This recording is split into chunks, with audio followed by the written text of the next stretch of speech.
Hello my dear friends, আমি Kishore. Welcome to way of smart study. আজকে করবো আমরা প্র্যাকটিস সেট গ্রুপ সি এবং গ্রুপ ডির ওপরে।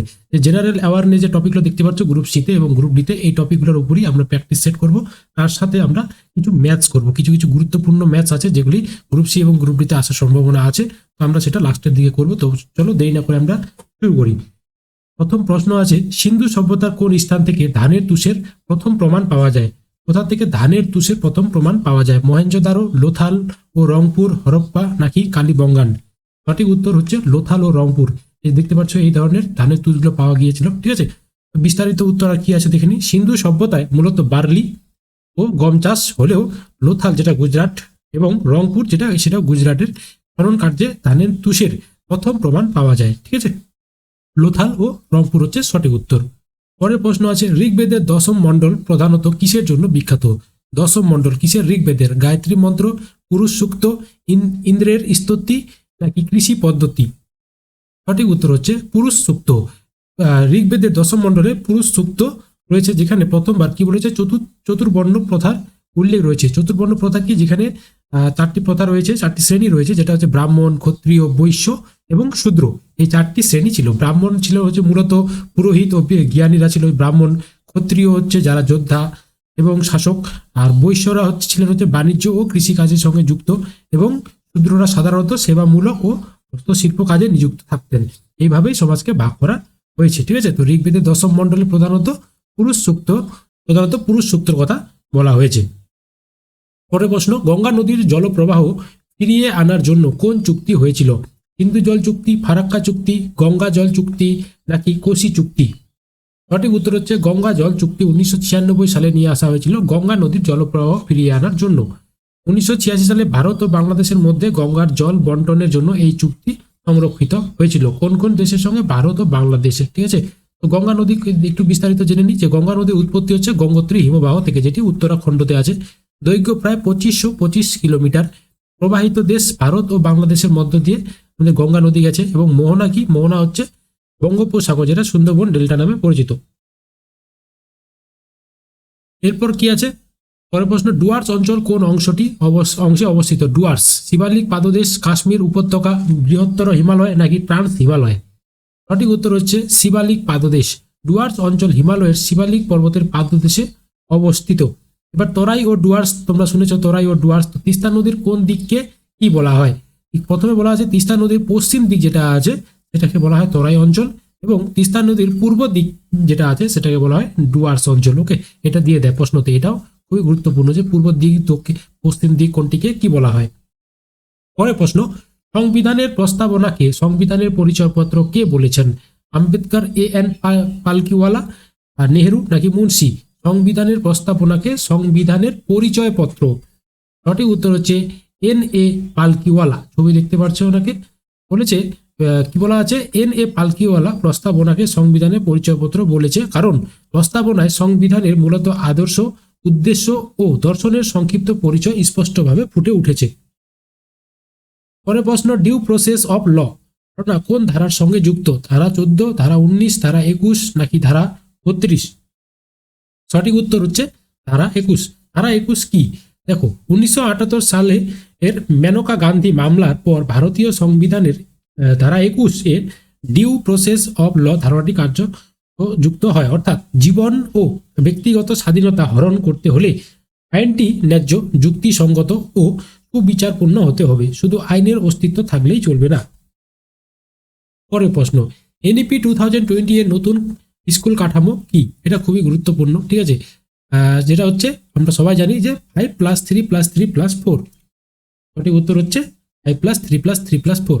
তোমরা যদি এই বিস্তারিতগুলো জানতে চাও যে 5+3+3+4 এর নেক্সট এর আগের ভিডিওটি যেটা আছে এনইপি 2020 উপরে, সেটা দেখে নেবে। ওকে, পরের প্রশ্ন দেখা আছে, ফাউন্ডেশনাল স্টেজ কোন বয়স পর্যন্ত? দেখো, এনইপি 2020 কে খুবই ডিটেলস ভাবে না পড়লে এগুলো আর কি অ্যাটেন্ড করা খুবই কঠিন হয়ে যাবে। তাই তোমরা এনইপি 2020 যে ভিডিওগুলো, ক্লাসগুলো আছে সেগুলো অবশ্যই দেখে নেবে। ফাউন্ডেশনাল স্টেজ কোন বয়স পর্যন্ত? আমরা যেটা পড়েছিলাম FPMS। ঠিক আছে, foundational, preparatory, middle stage, secondary stage. তো কোন স্টেজ ফাউন্ডেশনাল, এই স্টেজটা কত বছর থেকে কত বছরের শিশুরা থাকবে?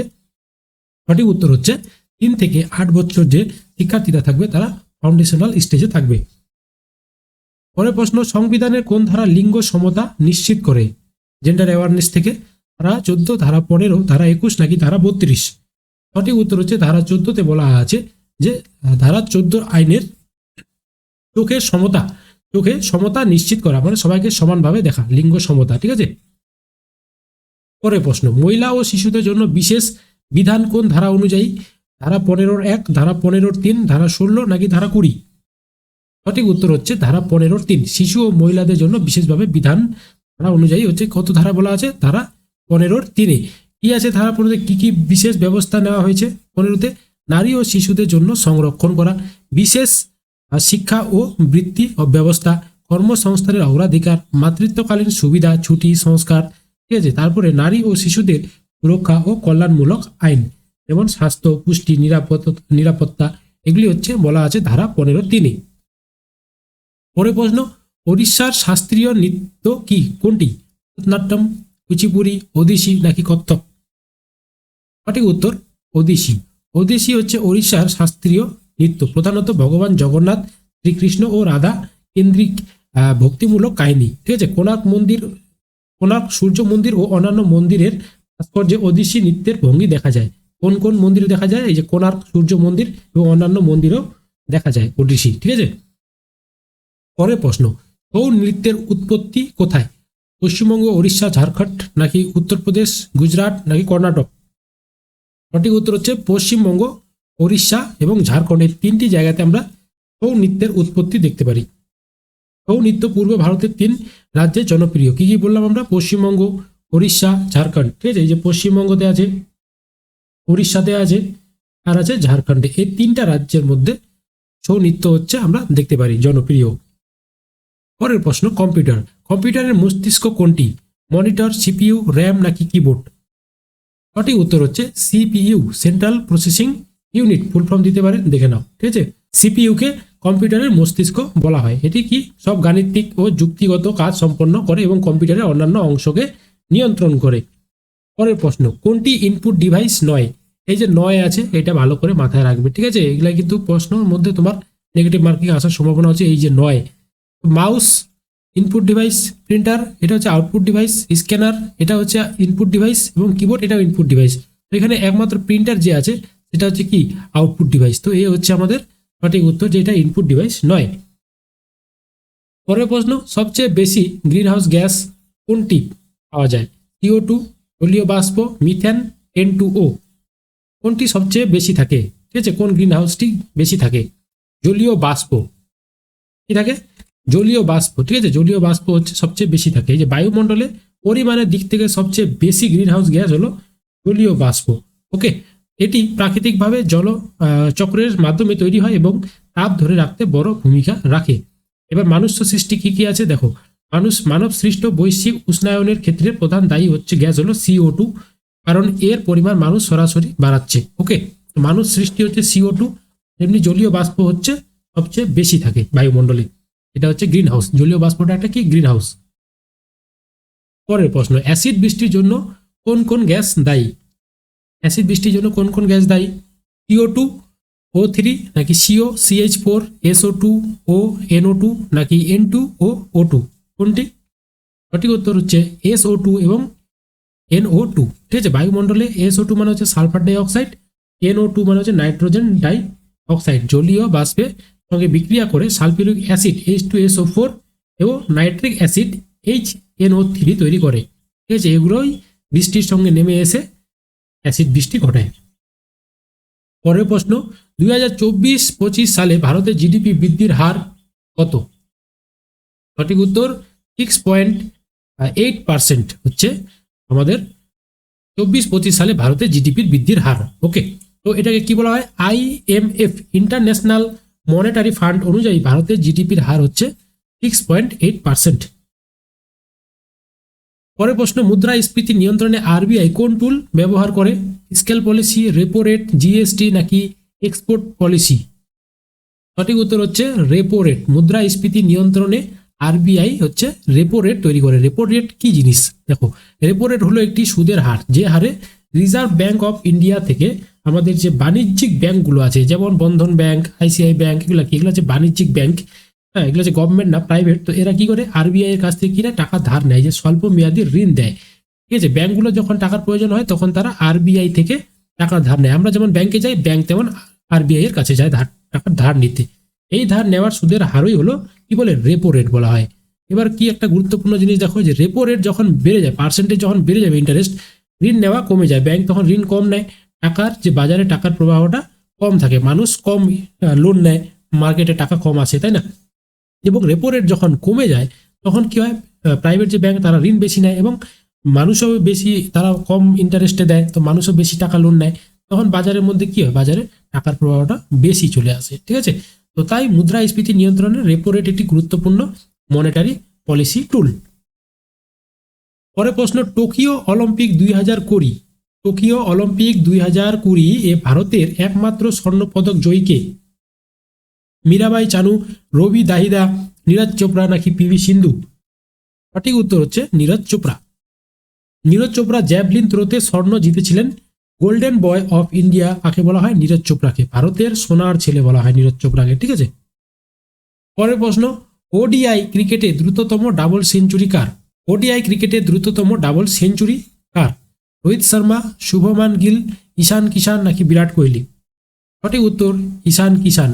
ওয়ানডে ইন্টারন্যাশনালে ক্রিকেটে দ্রুততম ডাবল সেঞ্চুরি করেন হচ্ছে কে? ঈশান কিষান। তিনি 126 বলে 200 রান করেন। ঠিক আছে, বাংলাদেশের বিরুদ্ধে 2022 ওডিআই।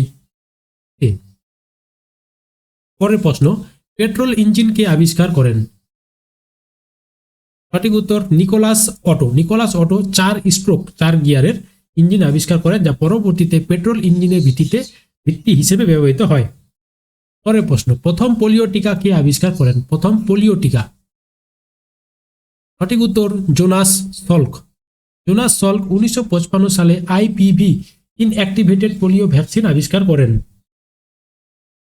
এখানে দিতে পারে আইপিভি এর ফুল ফর্ম কি? ঠিক আছে, এগুলো একটু দেখে নেবে। পরের প্রশ্ন, ইসিসিই এর পূর্ণরূপ কি? সঠিক উত্তর early childhood care and education.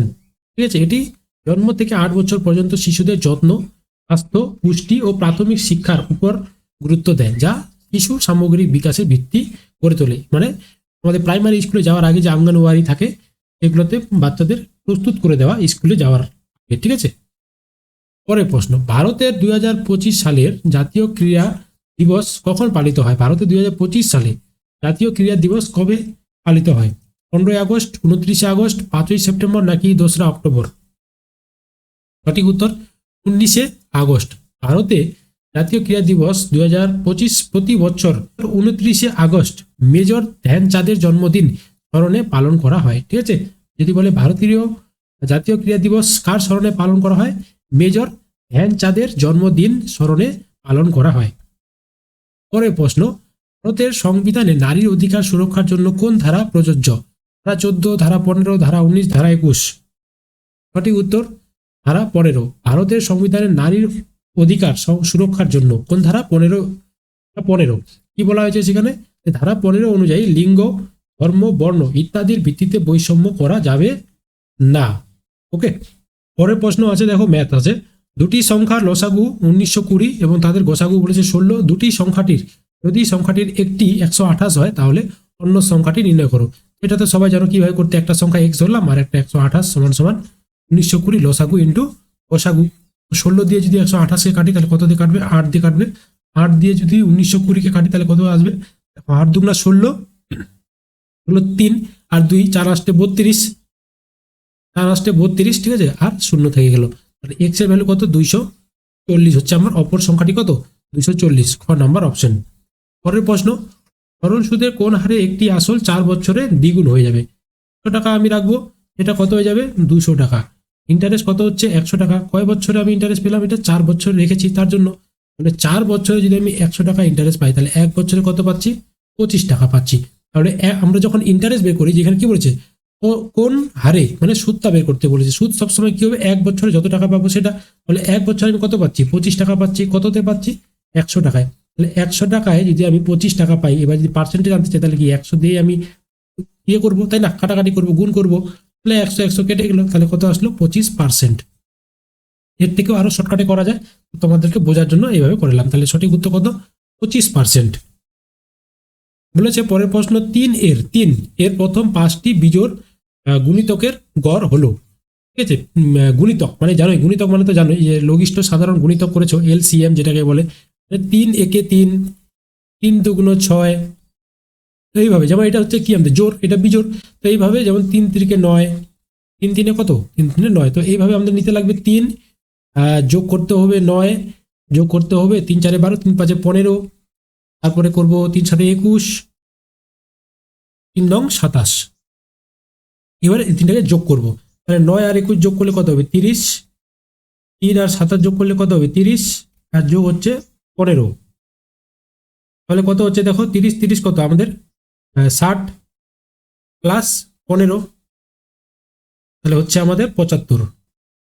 তাহলে এই 75কে এখন বলেছে কি তাদের গড়, তাহলে 75 যে আসলো এটা কয়টা সংখ্যার গড়, 5টা সংখ্যার গড়, তাহলে 5 দিয়ে ভাগ করলে হয়ে গেল 5 একে 5, 5 5 25। ঠিক আছে, তাহলে আমাদের যে গড় আসলো সেটা হচ্ছে 15, তাহলে উত্তর কত হবে 15। পরের প্রশ্ন, দশমিক হিসেবে লেখা 1% অর্ধেক হলো কি। 1%কে যদি আমরা দশমিকে পরিবর্তন করি তাহলে কিভাবে লিখবো, দেখো 1% মানে আমরা এইভাবে লিখি।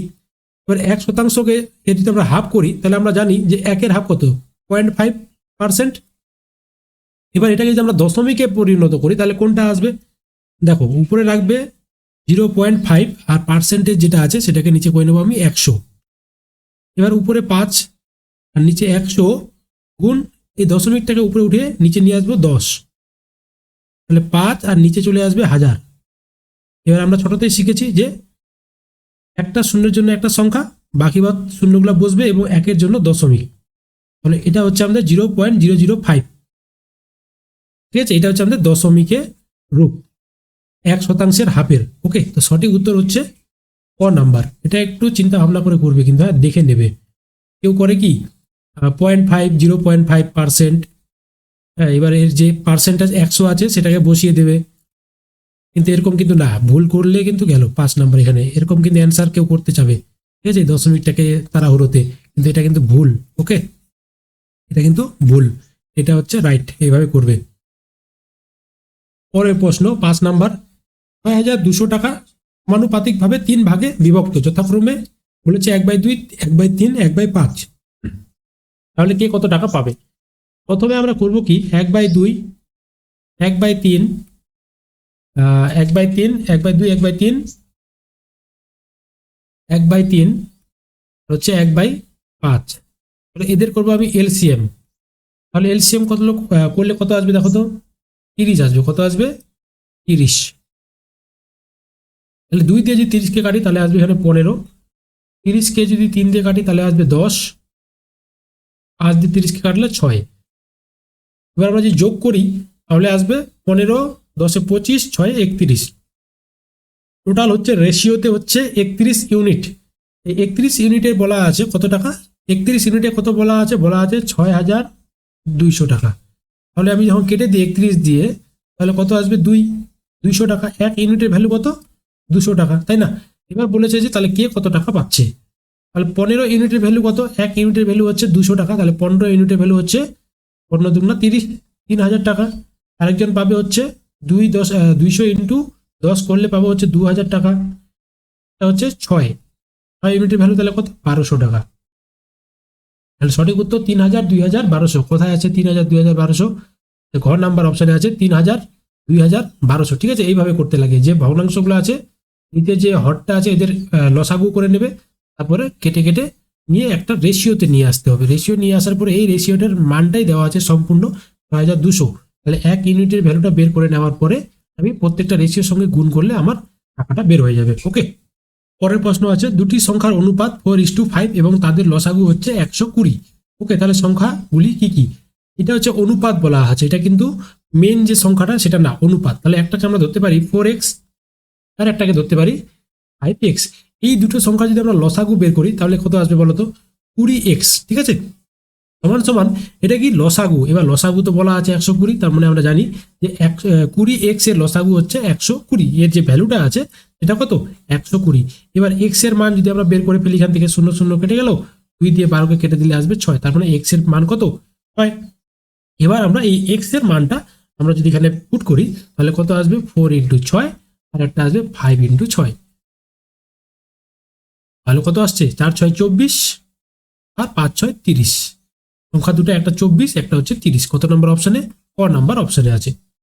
পরের প্রশ্ন, একটি সংখ্যা 10% হ্রাস পেলে ফলস্বরূপ সংখ্যাটি আবার 20% হ্রাস পেলে হ্রাসের চূড়ান্ত শতাংশ কত? বারবার, একবার 10% একবার কমেছে, আবার 20% আরেকবার কমে গেছে। তাহলে যদি আমি দুটোকে যদি একসাথে করি তাহলে মোট কত পার্সেন্ট কমেছে, কিভাবে করবো? দেখো 10% আগে যারা আমার ক্লাসের ভিডিওগুলো যারা দেখেছো ম্যাথের, তারা বুঝতে পারবে যে 10% মানে কি 1/10, মানে 10 টাকায় 1 টাকা কি হয়েছে? কমে গেছে। সেটা হচ্ছে কত টাকায় এসেছে? 9 টাকায়। এরপরে 20% মানে কত? 20% মানে হচ্ছে 1/5, ঠিক আছে? কত 20% মানে কত? 1/5, মানে জিনিসটার দাম যদি 5 টাকা, সেখানে 1 টাকা কমে গিয়ে কত হয়েছে? 5 টাকা থেকে সেটা 4 টাকা। এবার যদি আমি টোটাল করি, যেমন 4 দিয়ে 2 দিয়ে কেটে, তাহলে এখানে 2 দিয়ে কাটলে এটা আসবে 5, তারপরে এখানে আসলো 25, গুড করলে 5 × 5 = 25, আর এদিকে আসবে 9 × 2 = 18। তাহলে 25 টাকায় কত টাকা কমছে দেখো তো? 25 টাকায় যদি আমি ধরি তাহলে আমার এখানে কমে গেছে হচ্ছে 5 × 2 = 7 টাকা কমছে। 25 টাকায় যদি 7 টাকা কমে তাহলে এটা পার্সেন্টেজ কত? এটা কত পার্সেন্টেজ? এবার 7/25কে তাহলে আমাকে 100% দিয়ে গুণ করতে হবে। তাহলে 25কে যদি 100 দিয়ে কাটি, 25 দিয়ে 100কে 25 দিয়ে কাটলে কত আসবে? 4, উপরে গুণ করলে কত আসবে? 4 × 7 = 28%। তার মানে মোট যে কমেছে আর কি, হ্রাস পেয়েছে, সেটা হচ্ছে নাম্বার 28%। ওকে, পরের প্রশ্ন, হর্ষের বয়স হচ্ছে 40 বছর এবং ঋতুর বয়স হচ্ছে 60 বছর। কত বছর আগে তাদের বয়সের অনুপাত ছিল 3:5? মানে আগে ছিল 3:5, এই যে ছিল, এটা কত বছর আগে ছিল? বর্তমানে তাদের বয়স হচ্ছে 40, এটা ধরে নিলাম আমি হর্ষ এইচ, এবং এটা ধরলাম ঋতু আর। তাহলে বর্তমানে ঋতুর বয়স হচ্ছে 60। যখন কেটে দিয়ে রেশিওতে নিয়ে আসি, দেখবো এখানে আসলো 2, এখানে আসলো 3, 20 দিয়ে যদি কাটি। এবার আমি যদি গ্যাপটা দেখি, এখানে তো 1 বছর, তাই না, -1, কিন্তু এখানে কত দেখছি? এখানে গ্যাপটা দেখতে পারতেছি আমি কত? মানে 2 বছরের গ্যাপ। কত বছরের গ্যাপ? 3 থেকে 2 হচ্ছে 1 বছরের গ্যাপ, 5 থেকে 3 হচ্ছে 2 বছরের গ্যাপ। তো আমাদের এটা তো সেম হওয়া উচিত, তাই না? তো কিভাবে করব? এটা দেখো, এটা করার একটা নিয়ম আছে। 3:5 আর হচ্ছে 2:3, 1 বছরের গ্যাপ দেখতে পাচ্ছি, এখানে 2 বছরের গ্যাপ। এটাকে আমাকে এখন সমান সমান করার জন্য 3 আর 5 এর মধ্যে গ্যাপ কত? 2, আর 2 এবং 3 এর মধ্যে গ্যাপ হচ্ছে 1। এখন এর যে গ্যাপটা দিয়ে একে গুণ দেবো, আর এর গ্যাপটা দিয়ে এর উপরটাকে গুণ দেবো। কিভাবে? 3:5কে দেবো কত দিয়ে গুণ? একে দেবো এই 2 আর 3 এর গ্যাপ দিয়ে গুণ, এবং 2 আর হচ্ছে 3 যে আছে, একে গুণ দেবো কি দিয়ে? এই যে উপরে দেখতে পাচ্ছ 3 আর 5 এর মধ্যে গ্যাপ আমি 2 বের করলাম, দেবো গুণ। এবার গুণ করার পরে কত আসবে? 3:5, এখানে আসবে 2 × 2 = 4, আর আসবে 3 × 2 = 6। এবার দেখো গ্যাপটা কত? 1, এখানে 1 এর গ্যাপ, ঠিক আছে, 2 জায়গায় 1 1 গ্যাপ। এবার এই 4 ইউনিটের ভ্যালু বলা আছে কত? 40 বছর। তাহলে 1 বছরের ভ্যালু কত হবে? 1 বছরের ভ্যালু হবে 10 বছর। তাহলে এই 1 ইউনিটের ভ্যালু কত? 10 বছর। তাহলে কত বছর আগে তাদের বয়সের অনুপাত 3:5 ছিল? এটা হচ্ছে 10 বছর আগে, ঠিক আছে, 10 বছর আগে তাদের যে আগে অনুপাতটা ছিল 3:5, সেটা 10 বছর আগেকার গল্প ছিল। পরের প্রশ্ন, কিছু টাকা সরল সুদে 8 বছরে দ্বিগুণ হয়, সুদের হার কত? মানে কত ইন্টারেস্ট, সেটা বের করতে বলেছে। দেখো, কিছু টাকা দ্বিগুণ হয়ে যায়, আমি সেই টাকাটা ধরবো 100 টাকা। এই 100 টাকাটা কত হয়েছে? দ্বিগুণ হয়ে 200 টাকা হয়ে গেছে। ইন্টারেস্ট কত পাচ্ছি আমি? ইন্টারেস্ট পাচ্ছি 100 টাকা। কত বছরে দ্বিগুণ হয়েছে? 8 বছরে। এবার দেখো, যদি আমি 4 দিয়ে কাটি, এখানে পাবো আমি 2, 4 দিয়ে কাটলে উপরে পাবো আমি 25, তাই না? তাহলে এবার 2 বছরে আমি বের করে ফেললাম যে 2 বছরে আমার ইন্টারেস্ট পাচ্ছি আমি 25 টাকা। তাহলে 1 বছরে কত পাবো? 2 দিয়ে ভাগ করলে আসবে কত? 12.5। এটা কি 12.5 টাকা পাচ্ছি। তাহলে 100 টাকায় আমি 1 বছরের ইন্টারেস্ট পাচ্ছি 12.5 টাকা। তাহলে 100 টাকায় যত টাকা পাবো 1 বছরে, সেটাই তো আমাদের পার্সেন্টেজ, তাই না? সেটাই তো আমাদের সুদ হবে। তাহলে কত হচ্ছে? 12.5 টাকা হচ্ছে আমাদের সুদ, ইন্টারেস্ট। ওকে, এই ইন্টারেস্টে আমাদের কোনো টাকা 8 বছরে দ্বিগুণ হয়ে যাচ্ছে। কত নাম্বার অপশনে আছে? এই নাম্বার অপশনে দেওয়া আছে। এইভাবেই করবে। আজ এই পর্যন্ত। যদি ভিডিওটি ভালো লাগে, প্র্যাকটিস সেটটা যদি ভালো লাগে, অবশ্যই কমেন্ট করে জানাবে। আরও যদি তোমাদের প্রয়োজন, তো আমি নিয়ে আসবো, এর মধ্যে আরও অনেক ক্লাস নিয়ে আসবো প্র্যাকটিস সেট, ঠিক আছে? তো অবশ্যই তোমরা কমেন্টে জানাবে। সবাই সুস্থ থাকবে, সবাই ভালো থাকবে। জয় হিন্দ, জয় ভারত।